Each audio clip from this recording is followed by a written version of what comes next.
Gabriel, cheio de pelo. Houve impedimento, mais uma vez ele levanta muito atrás, esperando a bola chegar. Que mordeu. Mas foi só pra ele, levanta logo e mata.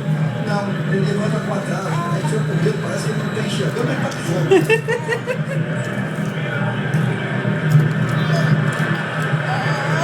Erra o passe do Corinthians.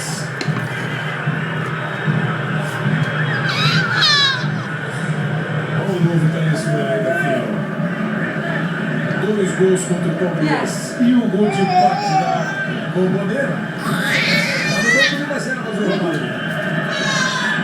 Quando havia a dúvida se o Jorge Henrique estaria ou não em condições de jogar, se o Jorge não pudesse, iria de Romarinho. Peraí, já tô indo aí. E o Jorge Henrique fazendo passe por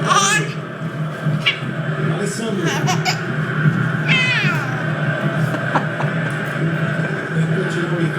Em cima do Clemente Rodrigues, o Corinthians ainda tenta chegar nesse finalzinho do primeiro tempo.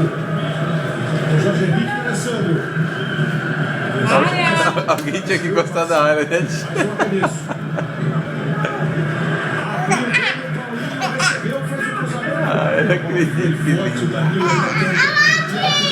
Com o goleiro Sousa Silva. Aí o Romarinho, sorridente. Olha, tá, aqui, ó. O Corinthians precisou trocar o goleiro, o Orion se machucou. Aí está Olha aqui, ó. o Sousa Silva, despachando a bola lá para o campo de ataque. Ledesma. Boa virada de jogo, Riquelme. Corte feito pelo árbitro Firmar Roja. Área. Que área, vem? Segura Que já o área? Henrique. Ele deu o carrinho e tocou a mão na bola.